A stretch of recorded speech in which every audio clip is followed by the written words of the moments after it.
hay dos buques que son los protagonistas. Uno es la Janequeo, que sucumbió. En todo este cuento murieron 52 marinos chilenos. El otro protagonista, el Eucotón, se había varado en esa playa, en un temporal, pero es temporal, al extremo que una ola lo levantó y lo dejó a 200 metros de la rompiente.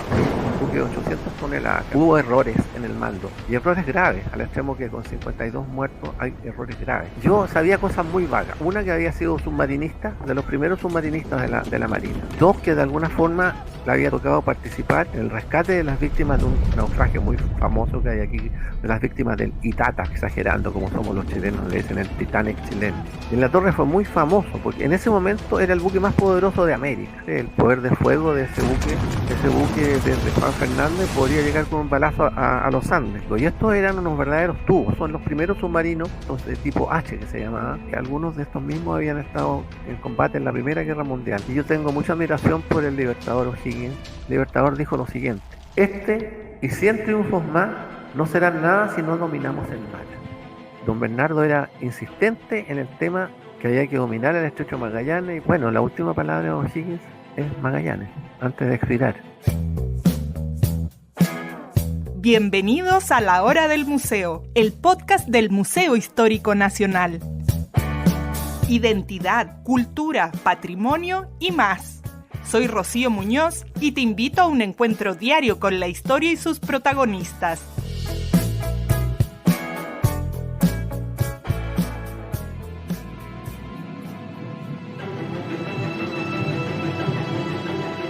...1914...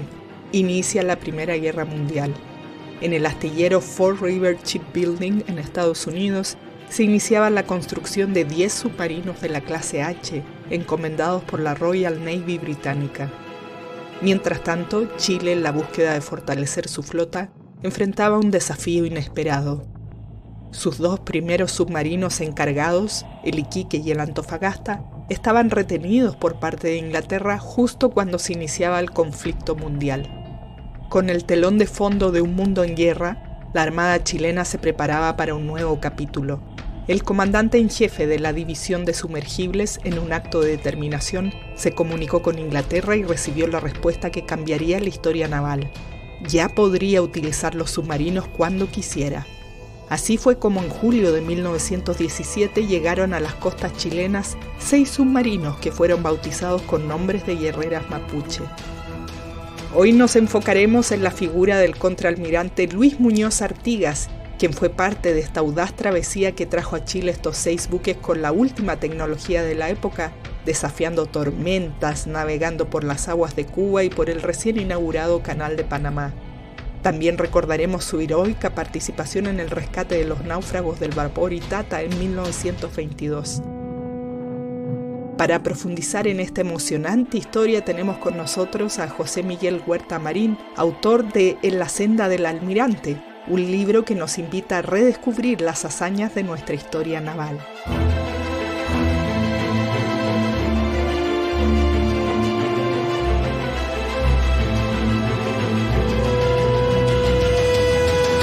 Bienvenido, José Miguel, qué gusto tenerte aquí. Gracias por aceptar esta invitación del Museo Histórico Nacional. Rocío, muy buenas tardes. Gracias, doy yo. Pues, sí, yo soy el agradecido que se acuerden de un escritor de regiones, a pesar de que ya mis primeros libros tienen ya como 5 o 6 años, pero yo empecé a escribir después de los 60, aunque siempre tuve la inquietud, pero ya concreté mi inquietud después de los 60 años. Lo que indica que nunca es tarde para empezar algo que uno tiene ganas de hacer.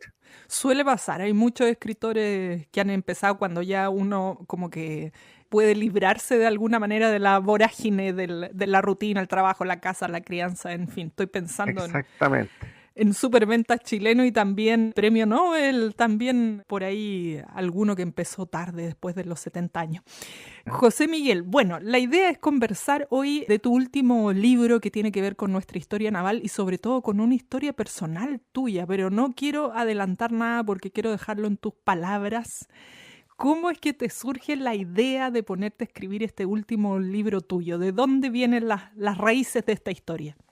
Mira, Rocío, este es el tercer libro mío que tiene que ver con la Marina, con la Armada y con el mar, ¿ya? Bueno, el amor por el mar lo tengo desde niño porque yo fui cadete naval 2 años y por razones que no tienen ninguna validez explicar a estas alturas de la vida, cuando yo tenía 16, 17 años, por alguna razón me retiré del armado, de la cual estoy bastante arrepentido, pero ya fue. Así que tengo esa pasión, digamos, por todo lo que tiene que ver con la historia marítima de Chile, con la historia naval de Chile. Eh, yo siempre tuve inquietud por la literatura. Yo de niño, adolescente, fui muy lector, muy lector. Tuve la suerte que en el colegio que yo estudié, tuve un muy buen profesor en esa época de castellano, hoy día se dice el lenguaje, ¿cierto? Y él captó mis inquietudes y de alguna forma mis habilidades y me endilgó por este mundo de las letras. Y bueno, me invitó, me acuerdo, a hacerme cargo de una biblioteca que en esa época se llamaba preparatoria, hoy día la estudiante básica. Me hice cargo de ello y por lo tanto en los tiempos libres yo leí mucho lo que le gusta a los adolescentes, pues, de esa época cuando los adolescentes leíamos. Y, y la primera adolescencia incluso. Me gustó Salgari, me gustó Verne, todas las historias de Salgari con marinos, con piratas, ¿cierto? Malasia, en el Caribe, y Verne con su imaginación que hasta hoy día es inexplicable. El hombre, digamos que profetizó y se adelantó a sus tiempos con varios aparatos. Hoy día son realidad, entre ellos los submarinos. Así que me fui quedando, y después ya en la enseñanza media, este mismo profesor que se llama don Eduardo Mujica, que hoy día ya no está con nosotros, me invitó a participar a una que se llamaba en ese colegio Academia Literaria. Ya era para alumnos de humanidades, en este caso hoy día de educación media. Y como te digo, fui agarrándole el gusto a la lectura.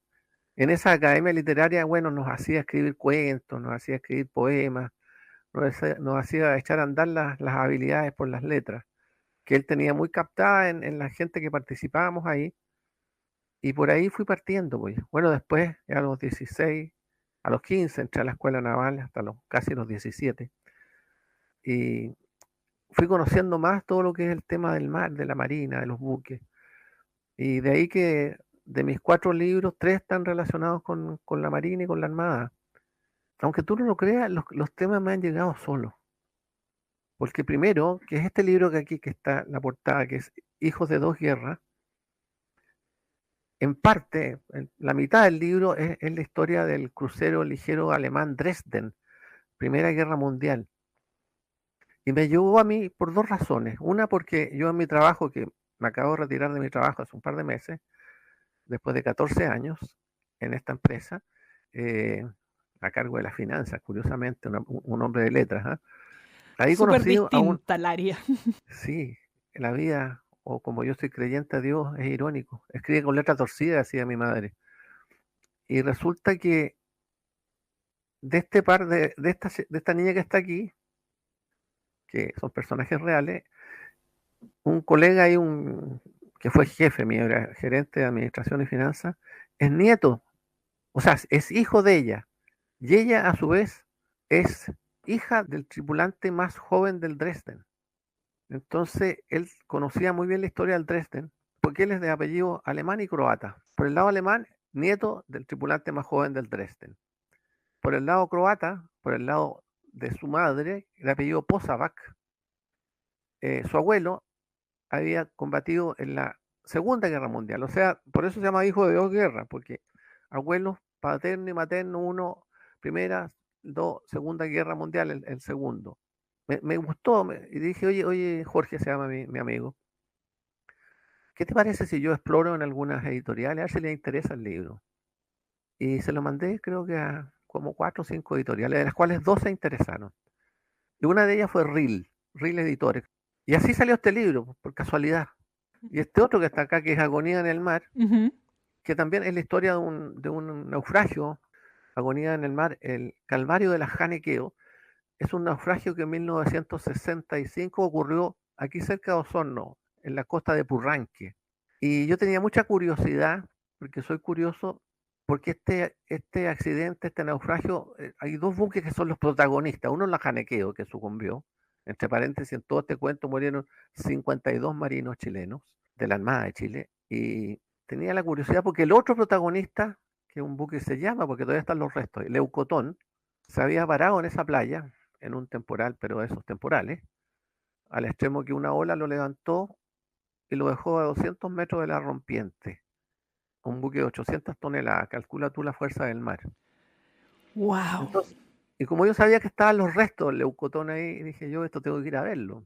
Y partí con mi mujer y ahí lo encontramos, los restos. Perdona, pero ¿cómo se pueden ver los restos? ¿Implica como meterse como buzo No, no, o no, los están restos del Leucotón están en rescatados? la playa. Ah, ya, ya, ya. Están a 200 metros de la rompiente. Ya va quedando no mucho, pero queda. Y el otro, el janequeo, no, pues ese quedó bajo el mar. Se estrelló contra una roca y quedó. El janequeo tratando de sacar al Leucotón de desbarar, lo que se llama, sucumbió en un temporal también de esos. Y por curiosidad fuimos a ver al Leucotón, que está ahí a simple vista. Ahora tiene un misterio, ¿eh? Depende cómo esté el mar, tú lo ves o no lo ves. Porque si el mar está, la marejada está muy, muy fuerte, lo cubre de arena y quedan unos fierritos para arriba. Si el tiempo está bueno, hay un río ahí que se llama el Yuco, que lo lava y aparece, es como una cosa misteriosa. Y bueno, conversando y preguntándole a la gente, son pura gente de origen indígena.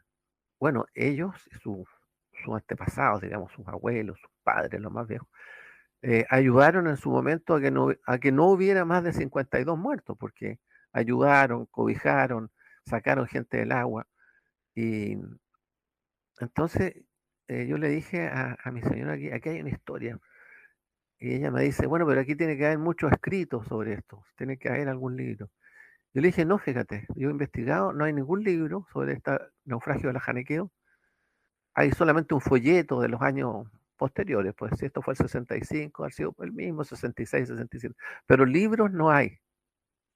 Entonces ella, con una cualidad muy, muy femenina que tienen ustedes las mujeres, que son un poquito brujas, ¿ah? Me dice, pero en el buen sentido de la palabra, me dice, aquí hay gato Sí. encerrado, me dice.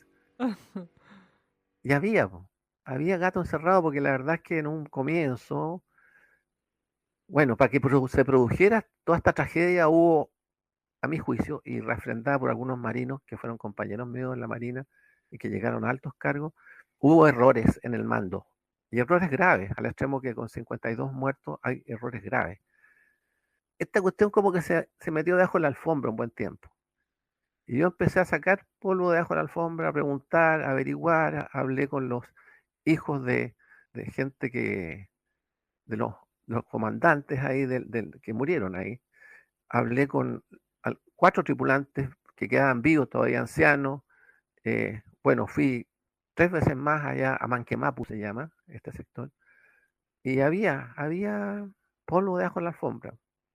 Y bueno, pero después cuando yo lo publiqué, dije yo, pucha, aquí hay gente que yo soy amigo de ellos en la Marina, se van a enojar conmigo porque digo algunas verdades. Y no, fíjate, este otro libro, Claro, en la lo que hay senda del del almirante, que es el almirante, último que nos convoca exacto, hoy porque aquí. el otro me lo voy a saltar, que es un libro sobre la tragedia el Estero Minte que ocurrió aquí. Bueno, este otro tiene la particularidad, el protagonista es el contraalmirante Luis Muñoz Artigas, y él es hermano de mi abuela, de mi abuela paterna. Hasta ahí quería llegar yo, ¿ah? Porque veo en tu línea de libros siempre relacionados con el mar o con el agua y con la historia familiar, que yo encuentro que es más difícil de rastrear que cualquier otro tipo de historia. Increíblemente uno a veces conoce mucho de otras cosas y poco de la propia familia. Entonces ahí te dejo a ti contarnos cómo es que descubres al hermano de tu abuela, este tremendo personaje que sale ahí retratado en el libro.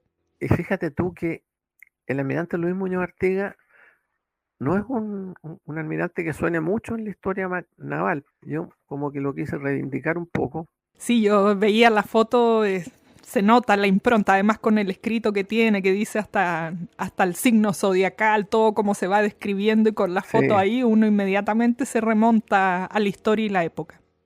este tío abuelo mío tenía una particularidad que era hijo del fundador de la ciudad de Victoria, de don Bernardo Muñoz Vargas, mi bisabuelo.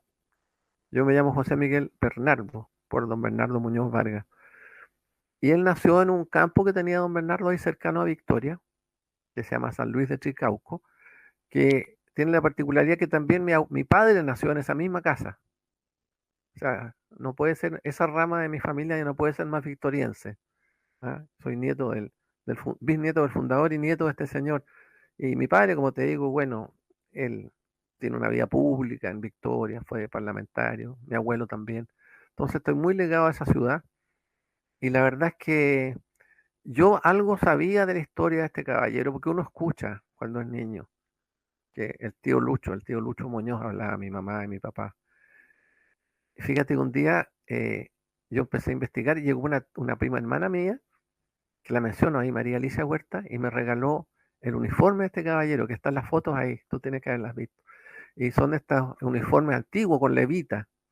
Bueno, y yo sabía cosas muy vagas. Una, que había sido submarinista, de los primeros submarinistas de la Marina.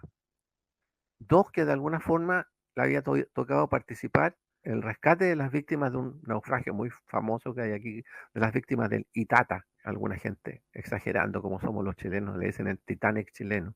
Y lo más trascendental es que él le tocó participar activamente el año 1931 cuando se subleva la escuadra, la sublevación de la escuadra, que consistía nada más y nada menos que los suboficiales, a raíz de un tema en principio de rentas, de plata, después se supo que era más político que eso, eh, se toman los buques de la escuadra, pues ya los oficiales los dejan cautivos en sus camarotes. Bueno, y toca la casualidad que en esos momentos, en el año 31, el buque insigne de la escuadra chilena era la Torre. Y la Torre fue muy famoso porque en ese momento era el buque más poderoso de América. Wow. Entonces, claro, cuando se toman la escuadra aquí en Chile, que es un país así, bien angostito, decirte algo para retratarte el poder de fuego de ese buque de Juan Fernández podría, no, a lo mejor estoy exagerando un poco, pero podría llegar con un balazo a los Andes. Bueno, Wow. bueno, hoy día no es tanta gracia porque existen los misiles, pero en ese momento estos suboficiales que se tomaron la escuadra con ese buque a la cabeza y con estos mismos submarinos y una cantidad importante de buques, la mayoría de los buques quedaron cautivos de este movimiento, por decirlo así. Tenía de rodillas a un gobierno provisional de un señor de apellido Truco. Entonces, a mi tío abuelo, que en esa época era capitán de navío, que es el, el grado anterior a ser almirante, el gobierno le pide a dos oficiales, altos oficiales de la Armada, que vayan a conversar con esta gente. Y va el almirante, que era muy conocido en esa época, don Edgardo von Schroeders, contraalmirante, y va secundado por el capitán de navío don Luis Muñoz Artigas y otro oficial más, de apellido Huidobro. Y bueno, se tuvieron que subir a la cámara que se llama de oficiales de la torre a negociar con esta gente, más o menos que con la pistola aquí. Y bueno, ahí se va desarrollando una historia, pero en su momento fue muy trascendente.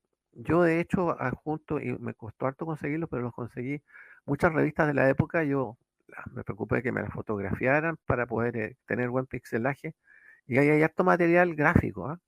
Del diario La Sí. Nación de esos años, de la revista Zigzag también. La mayoría de revistas Zigzag 1918 dice aquí. Eso fue la parte de la sublevación de la marinería que se llamó.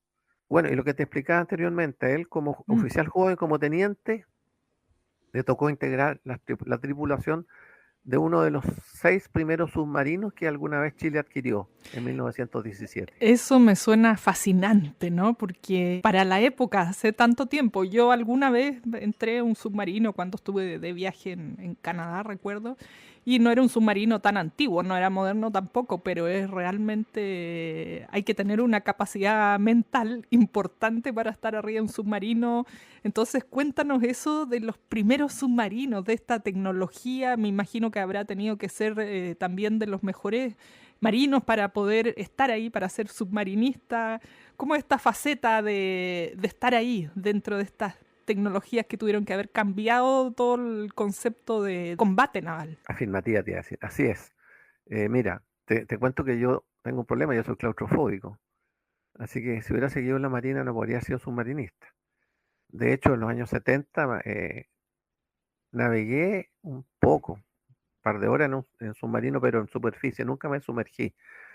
Pero debe ser muy claustrofóbico. Y estos eran unos verdaderos tubos, son los primeros submarinos, habían sido probados estos de tipo H que se llamaba, habían sido probados porque algunos de estos mismos habían estado en combate en la Primera Guerra Mundial.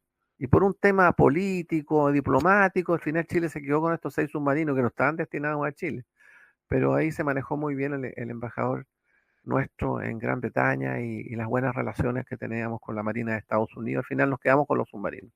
Y obviamente la Marina chilena tuvo que mandar estos futuros tripulantes, que son una buena cachada, pueden ser unos 30 por submarino. Ahí enumero yo los nombres del submarino que venía mi tío abuelo, que era el segundo comandante. Y fíjate la curiosidad, el primer comandante de ese submarino, el H1 se llama, era el mismo von Schroeder, que después les tocó subirse cuando von Schroeder era capitán de corbeta, mi tío era teniente, y después les tocó subirse juntos también al tema de la torre para la sublevación.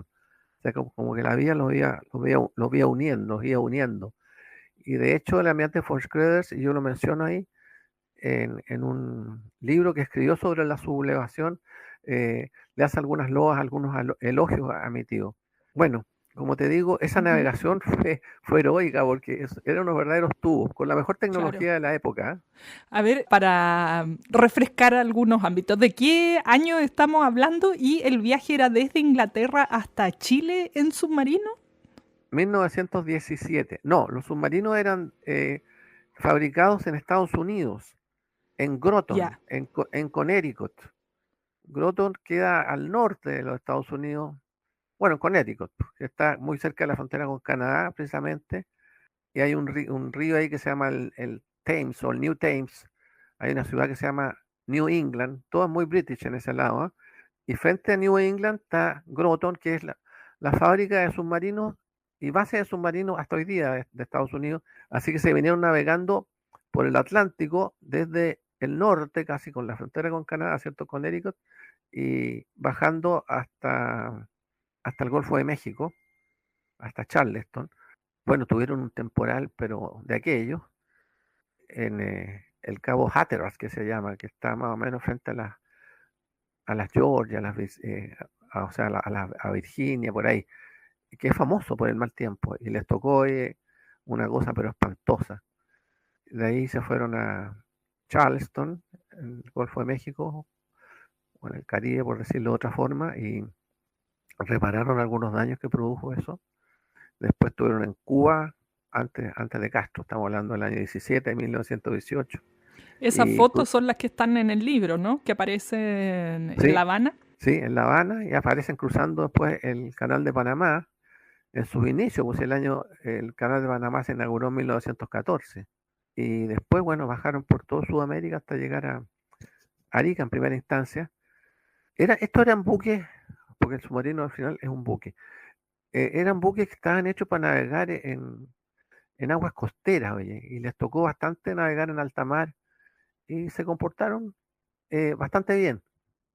Bueno, bueno, ahí después de muchas millas náuticas llegan a Arica, Iquique, Antofagasta, varios puertos entre medio, Valparaíso y finalmente Talcahuano. Y fue un hito noticioso de la época, ¿eh? Porque en todas las ciudades donde pasaban le hacían grandes homenajes, las municipalidades. Figúrate tú que en Valparaíso hubo que poner trenes especiales desde Santiago a Valparaíso, que la gente quería ir a ver los submarinos nuevos de la Marina. Y cuando llegan finalmente a Talcahuano, también pusieron trenes especiales de Concepción a Talcahuano para ir a recibirlo, porque la gente tenía muchas ganas de ver esta novedad que eran los 6 primeros submarinos chilenos. Claro, y ahí está pues, mi tío abuelo, Luis Muñoz Artigas, como segundo comandante de uno de ellos. Y mira, Rocío, a mí me gusta escribir sobre historia, pero me gusta novelarla, porque yo te mencioné de niño, leí mucho y me gustaba mucho Jorge Nostroza. Adiós al séptimo de línea, Los húsares trágicos, El ministro Portales, bla, bla, bla. ¿Y cuál es la particularidad que tiene Nostroza? Que te narra la historia dentro de un contexto de novela, que yo lo encontraba súper entretenido. Y uno igual va aprendiendo historia, al margen que va siguiendo la novela. Y yo a todos mis libros les pongo novela. Ya con mi tío abuelo, que no tuvo hijos, digamos, en rigor, ¿ah? Para no adelantar las cosas. Eh, por lo tanto, no hay descendencia en Chile de él. Entonces me tomé la libertad de inventarle un romance en Estados Unidos. Eso es fantasía. Eso te ¿Ah? quería preguntar, ¿cómo se trabaja ahí una historia que es real, un tremendo trabajo de investigación, de recopilación de datos, de fotografía, pero que se trabaja como novela, una historia novelada o una novela histórica? Ahí hay ciertos desafíos. ¿Cómo fue esa experiencia? Bueno, hay que tener cuidado pues, con los personajes. En este caso, como el almirante es real, pero no hubo descendencia, yo me tomé la libertad de enamorarlo en Estados Unidos y contar toda una historia que tú ya debes saber el desenlace. Mira, yo diría que hay que tener cuidado, pero te facilita las cosas porque en estos 4 libros yo busco un personaje que vaya narrando la historia en primera persona. Entonces, y lo utilizo como testigo de la historia. Ahora, la historia propiamente tal, en ese sentido, yo soy bien acucioso, bien Mateo, no me gusta que me pillen ni que me equivoque, así que me preocupo mucho de no equivocarme en la fecha, de no equivocarme en la zona geográfica, en los lugares, y de ser muy acucioso. Te pongo un ejemplo, para yo escribir solamente el capítulo, por decirlo así, de la sublevación de la escuadra, yo tuve que leer 6 libros, con diferentes enfoques, un escrito por Marino, otro escrito por Patricio Mans, que es un hombre militante del Partido Comunista, que él lo es desde otro foco, pero para mí era importante tener un abanico de opiniones y historias. Y al final los hechos son los hechos y coinciden unos con otros, sino que los enfoques a veces son diferentes. Pero tuve que leer 6 libros para eso nomás. Y lo que dices tú, tuve que conseguir todas estas revistas zigzag de esos años. Afortunadamente contraté un fotógrafo acá de Osorno para que tomara fotos sobre las fotos por el tema pixelaje. Como tú bien dices, Rocío, hay harta pega. Pero a mí me entretiene esto. Yo le decía el otro día a mi señora, y no sé si me entretiene más escribir o investigar. Claro, son dos partes que yo siento que son apasionantes las dos, porque uno investigando se va encontrando datos y tesoros, por así decirlo, joyitas, ¿no? Volviendo a esta historia de tu tío abuelo, decíamos que él trae los primeros submarinos a Chile en este viaje lleno de peripecias y luego también participa en otras instancias, nos comentaba lo que pasa con la sublevación, está en este naufragio del Itata como rescatista, ¿no? Así lo entiendo. Quería que pudieras Sí, contarnos un poquito más de ese episodio. como rescatista, aquí me pasó a mí que siempre hay una cosa penca social en la historia, pero bueno, es así. Que siempre hay, de repente hay focos como políticos. Lo que te decía, bueno, Patricio Mans, él ve el tema de la sublevación de las cuadras de su óptica, que es de izquierda dura, digamos. En el tema del Itata se conjuga ahí una casualidad, porque el buque que fue a rescatarlo, a rescatar a los posibles sobrevivientes, digamos que al final rescató a 2 nomás, era el Chacabuco, ¿ya? Que era un crucero, y el segundo comandante del Chacabuco era el capitán de corbeta don Luis Muñoz Artigas, ¿ah? Mi tío abuelo. Y el comandante, mira lo que son las casualidades, era en ese momento un capitán de navío que después también fue almirante, don Ismael Huerta Lira, que es hermano de mi bisabuelo. Entonces, ahí hay un señor Huerta y un señor Muñoz. Bueno, y para mi gusto, el orden que uno tiene de los apellidos es casualidad nomás. Yo podría ser Muñoz, podría ser Marín. De hecho, el primer Huerta que llegó a Chile en 1670, que se llamaba Diego de la Huerta y Villa Gutiérrez, su padre en España era un señor que se llamaba Juan Fernández de Monforte. Y en esa época tú elegías el apellido de tu mamá si querías, y eligió el de su mamá. Así que podría ser Fernández. Entonces, yo de Huerta y de Muñoz tengo lo mismo. De Huerta tengo un poco más, porque se repite 2 veces el apellido. Bueno, yo siempre he sido muy orgulloso de mi apellido Muñoz, porque mi bisabuelo, como te decía, fundó Victoria. Y por este señor, porque en realidad sabía flashes sobre su historia, pero aquí la conjugué e investigué. Y se juntan aquí Luis Muñoz con Ismael Huerta Lira. hermano de mi bisabuelo. Bueno, y ¿por qué te decía lo del tema político? Porque hay algunos reportajes de la época del naufragio de Litata, que pueden estar en YouTube por ahí, en que mañosamente responsabilizan a la Marina de que hubo mucha demora de parte de la Marina en ir al rescate. Incluso inventan unas cuestiones que el comandante en esa época, Huerta Lira, no quería gastar carbón. Imagínate tú. Y la verdad, y todavía no es nada llegar a echar como tú echar a andar el auto y vamos andando. Tú tenés que echar a Claro, andar las calderas de los buques eh, y toda lo que es la propulsión, y eso tiene una demora, y en esa época más aún, porque como eran buques que funcionaban con carbón y con vapor, tenía que suceder algo que se llama el recorrido, digamos, que el vapor circule por todos los compartimentos y todas las partes de la movilidad del buque, de la tracción del buque.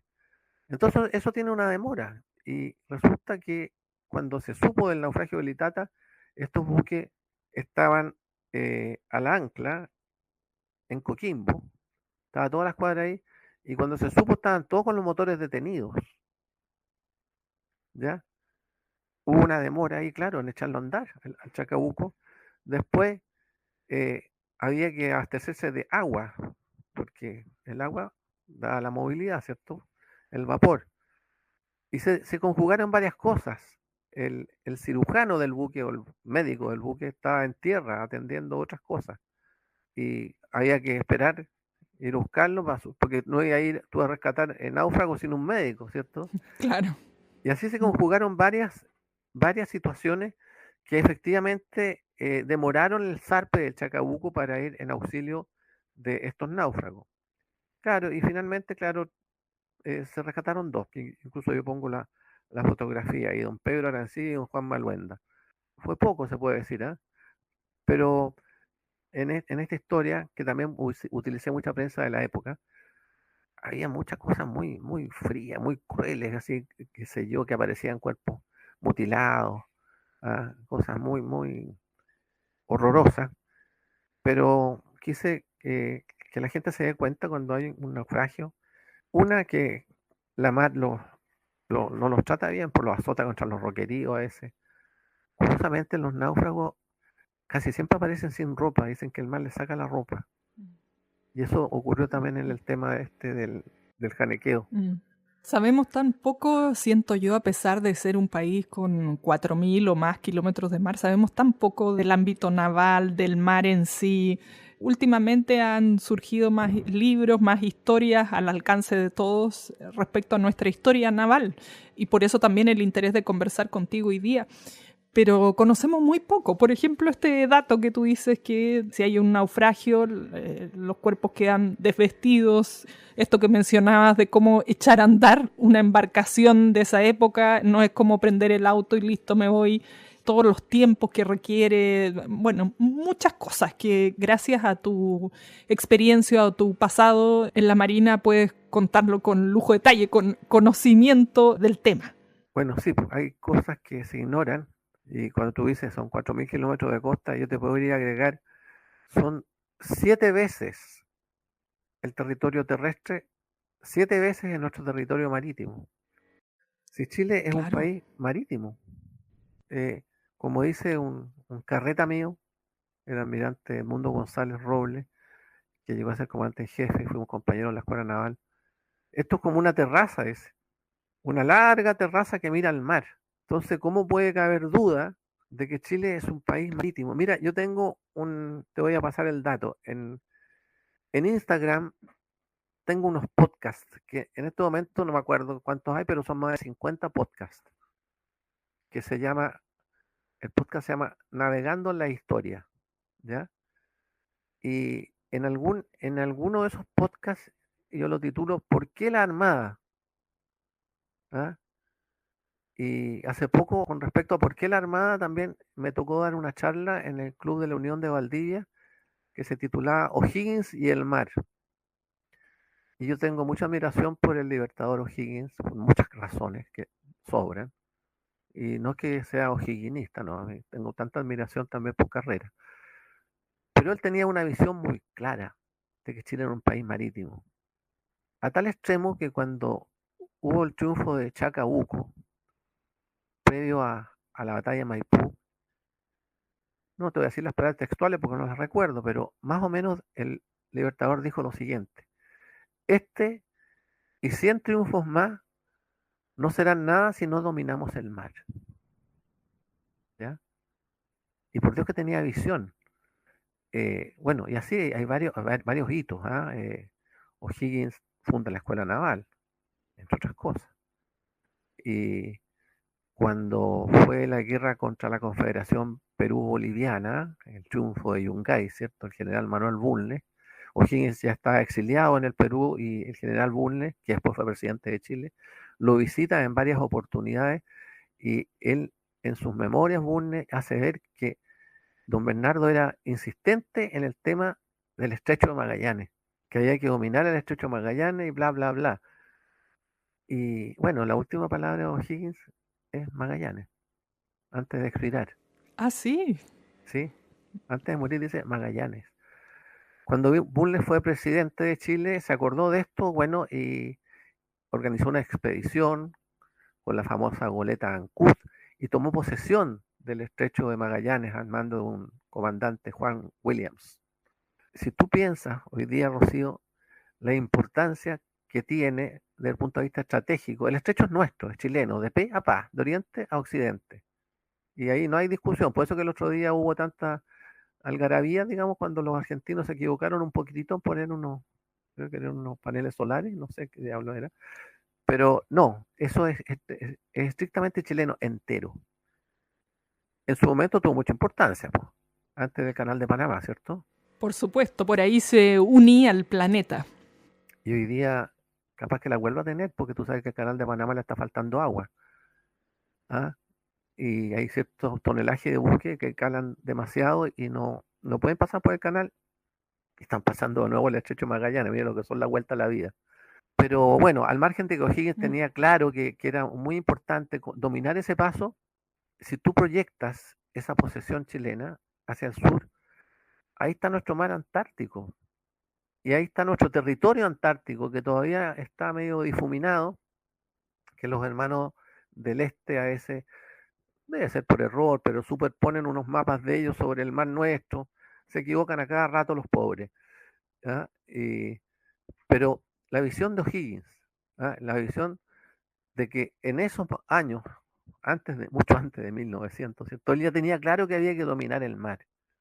Y a lo que tú me preguntaste, bueno, si alguien tiene dudas de que Chile es un país marítimo, ahora existe esa cuestión de Google Earth, ¿cierto? Claro. Elévese lo que más pueda y mire, Mm. pues, cuánto es nuestro territorio marítimo y cuánto es nuestro territorio terrestre. Y la importancia que tiene la Marina en ello, porque están las 200 millas, que hay que cuidarlas, ¿cierto? Hay que cuidar los límites marítimos, hay que cuidar que no haya pesca ilegal, hay que cuidar que no se ingresen narcóticos, que no se ingresen armamento por nuestras costas, hay que cuidar a los bañistas en el verano que no se ahoguen, ¿cierto? Para eso está la aviación naval. Eh, Me acuerdo que iba conversando con una persona sobre esto, que una persona de una empresa no pescaba mucho la historia, hasta que cuando le dije, oye, los productos que ustedes exportan, ¿por dónde salen? Bueno, por los puertos. ¿Por qué puertos? Marítimos, ¿cierto? ¿Tiene o no tiene importancia que el desarrollo marítimo, el desarrollo portuario de Chile, ahí está nuestra economía? ¿Por dónde sale el cobre? ¿Por dónde sale el litio? ¿Por dónde sale toda la industria forestal? Por el mar. Y si fuera poco, los hidrocarburos que alimentan nuestro país en términos de energía, hasta ahora siguen entrando por mar. Bueno, tenemos el mar que nos conecta con el mundo por otras partes que a veces nos vemos o nos decimos que somos como una isla. Se nos ha pasado el tiempo muy rápido. Yo he Parece. aprendido de toda esta historia fascinante que yo decía, a veces, al menos yo echo de menos conocer más de nuestra historia marítima, historia naval. Tú decías que teníamos 7 veces el territorio marítimo en comparación con el continental. Así que, José Miguel, muy agradecida. Antes de despedirnos, quería pedirte que nos des tus redes sociales justamente para quien esté interesado pueda escuchar esos podcasts que nos mencionabas y seguir más de este tema. Mis redes son en el Instagram José Miguel Huerta 32. En el Facebook, 3 palabras, José Miguel Huerta. Y lo otro que quiero recomendarles es que en Spotify Navegando la historia. Ahí se van a encontrar con audios que no duran más de 10 minutos, entre 8 y 10 minutos. Hay uno que dura un poco más, que es una historia de un buque, la goleta Tinto, que arrancó de la Primera Guerra Mundial, arrancó con Alemania y cruzó el Atlántico en un falucho que es increíble saber pensar. Entonces, hay 52 podcasts sobre los más diversos temas sobre el mar y sobre el tema marítimo. Así que los invito a buscarlo en Spotify. Es espectacular entonces navegando en la historia, ya te vamos a buscar y bueno, por supuesto tus libros, ¿no? Que están disponibles ahí a través de RIL Editores. Muchas gracias por esta conversación, lo pasé muy bien, aprendí muchísimo. Qué bueno, pues, Rocío, estoy a tu disposición, te yo feliz. Así será para seguir hablando de nuestra historia marítima. Muchas gracias, José Miguel. Todo lo contrario, el agradecido soy yo. Que esté muy bien. Esto fue La Hora del Museo, un encuentro cotidiano con nuestra historia, el podcast del Museo Histórico Nacional.